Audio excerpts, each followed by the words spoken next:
Bienvenidos a un capítulo más de Mecánica de Fluidos. Mi nombre es Jorge Martínez, pero también podéis llamarme ingeniero de aviones. Siguiendo el capítulo de ecuaciones generales, en concreto, hoy vamos a estudiar la de energía. Como siempre, y viendo lo que hicimos ya con la conservación de la masa y la conservación del momento lineal, podemos definir que el cambio en la energía interna de un sistema es igual a cómo cambia el calor del sistema más cómo cambia el trabajo del sistema. Este es el primer principio de la termodinámica. Por cierto, también tengo un curso de termodinámica, si queréis saber, os pasáis. Bueno, la energía podemos definirla como la energía interna del sistema más la energía cinética. De la siguiente forma. Por el teorema del transporte de Reynolds y siguiendo lo mismo que hemos hecho hasta ahora, dividimos la magnitud a estudiar entre el volumen para así poder obtener todo esto aplicando ese teorema, que es precisamente el que tenemos aquí. La derivada de una magnitud en función del tiempo puede calcularse de esta forma, siendo este término el siguiente, la magnitud dividida por el volumen, dividiendo la energía, esto de aquí, entre el volumen, como cada uno de los sumandos tiene una masa, dividiendo la masa entre el volumen me queda la densidad y finalmente, sacando factor común, obtengo la siguiente expresión.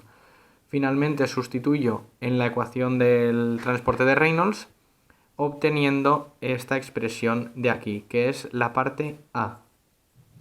Recordamos que la integral 1 se tacha en el caso de que tengamos un volumen de control estacionario, ¿de acuerdo? Es decir, que el diferencial de volumen valga 0, por lo tanto esto se anula, que no se acumule fluido dentro, y la integral 2 se anula cuando no se produce un intercambio de fluido a través de las paredes por la condición de adherencia, es decir, cuando la velocidad del fluido es igual a la velocidad, la velocidad del fluido adquiere la velocidad de la pared y por tanto este término de aquí se convierte en 0 y la integral se anula.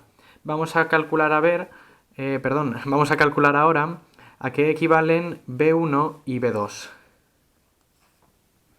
En el caso de B2, en el caso del calor, ¿de acuerdo? Del trabajo, el cambio del trabajo puede expresarse de esta forma y obtenemos las siguientes integrales. La integral 1 es la potencia debida a la presión del fluido.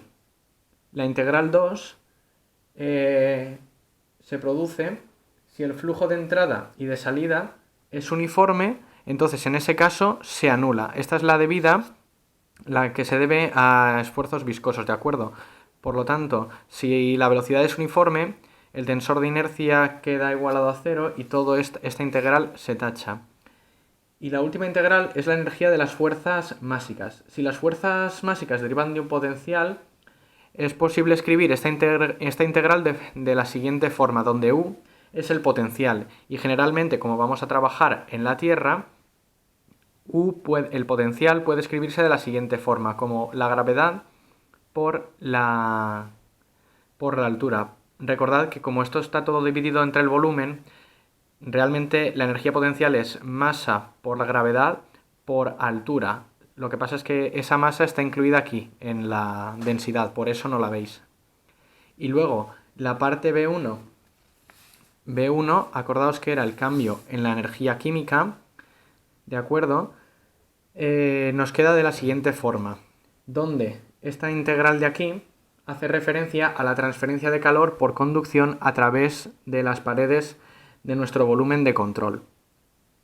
Y la integral 5 es la potencia térmica generada en el interior de volumen que se debe a radiación, ¿de acuerdo? O bien a energía química. Aquí, perdonad porque me he dejado este puntito, ¿de acuerdo? Si no sabéis lo que significan estos puntitos, os recomiendo que os paséis por mi curso de ecuaciones diferenciales y simplemente deciros ahora que esto no es más que otra forma de expresar, la derivada primera con respecto de una variable, ¿de acuerdo? En este caso, obviamente, todo está en función del tiempo. Finalmente, podemos escribir toda esta ecuación, ¿de acuerdo? Es decir, podemos escribir A, B1 y B2 de la siguiente forma. Es cierto que es una integral muy grande, pero rara vez vamos a tener que aplicar toda esta ecuación. ¿Por qué?